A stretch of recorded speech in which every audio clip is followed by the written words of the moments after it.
Hello, and welcome to the very first episode of Should You Watch It? Today I will be reviewing Sing Street, a 2016 movie written and directed by John Carney. Now, I'm sure you have noticed there's no fancy camera, there's no graphics, there's no clickbait around the picture at all, nothing like that. This is just one guy sharing his opinion who has seen a lot of movies, whether or not I think you will enjoy the film.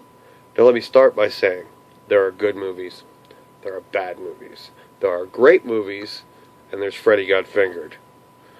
That being said, just because a movie is terrible doesn't mean it can't be enjoyable.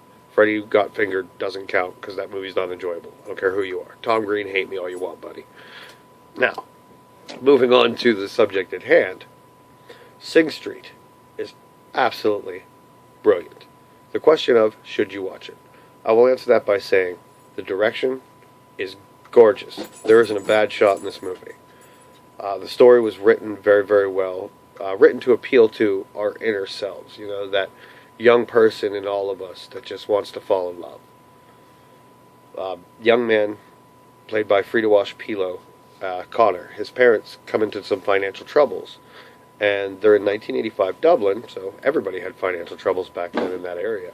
They decide to move him from the private school he's in to another, what appears to be private school, because cost, I imagine, is cheaper at this school. And he's trying to fit in at said school, got his usual bully problems, makes a couple of friends, but he sees this girl across the street who just absolutely floors him with her beauty in his eyes. The tagline of the movie says it all, for as far as where we go from here. Boy meets girl, girl uninterested, boy forms band. From there, it's just flat out entertaining as this kid writes song after song after song to try and impress this girl. And it does have an effect on her. I don't want to spoil the film for you. My reviews are spoiler free.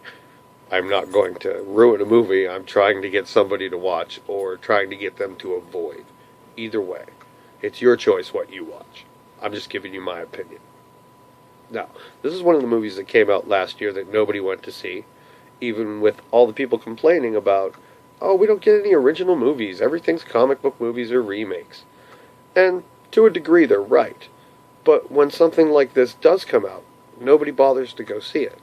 The Nice Guys was another phenomenal example of that. Absolutely fun, original movie that nobody decided it was worth going to the theater for. And I guess I can understand that. Theater tickets are a little expensive. But with all the people flocking to go see a fifth movie in a franchise, Underworld Blood Wars, which personally I'm not a fan. You might be. Don't take it personally if you are. But that movie is just another good-looking lady in tight spandex fighting against CGI characters. There's another one of those coming out later this month with the 74th Resident Evil film or whatever it is. While movies like Sing Street get completely overlooked. As I said already, Frida Wash-Pilo as Connor and Lucy Boynton as Rufina are both phenomenal. Jack Rayner, who I only ever saw in that Marky Mark Transformers movie, actually steals the show as the older brother Brendan. He's just the musician, stoner, lazy brother who dropped out of college, still living at home. And he gives his brother a lot of advice when it comes to the music. As far as, you can't really know what you're doing when you start if you feel it. Just play and let the music happen. Don't play somebody else's music. Play your own. And that's a good message to send to people. If you want to play music, just play music. Go for it. This band that is formed, the band is also called Sing Street. They write a lot of music that I think you'll enjoy, especially if you're into the 80s pop rock thing, as, well, I myself am. As a child of the 70s, that's like my childhood. That's where I grew up. So the songs will definitely be stuck in your head for weeks or maybe even months to come. I ended up going out and buying the soundtrack as soon as I saw the film because I was just amazed. I fell absolutely in love with this film.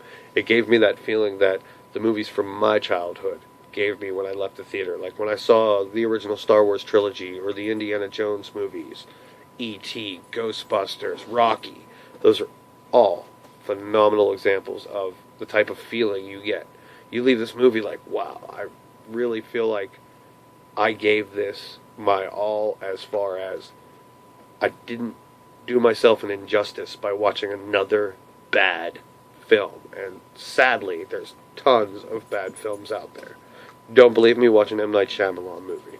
That's all I got to say about him.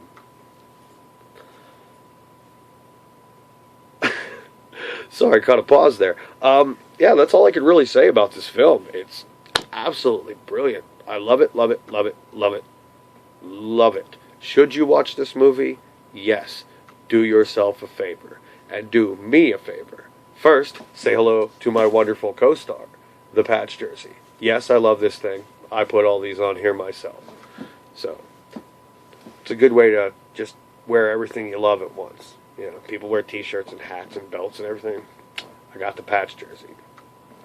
Now, all that being said, yes, watch this movie. And don't forget to like this video, share it to your friends, and then go ahead and hit that subscribe button down at the bottom. Show me a little bit of love. I'm doing everything I can to try and give you guys some good quality content that's not just all cluttered and mucked up with graphics and funky pictures. I don't need a little square right here telling you where you should click next.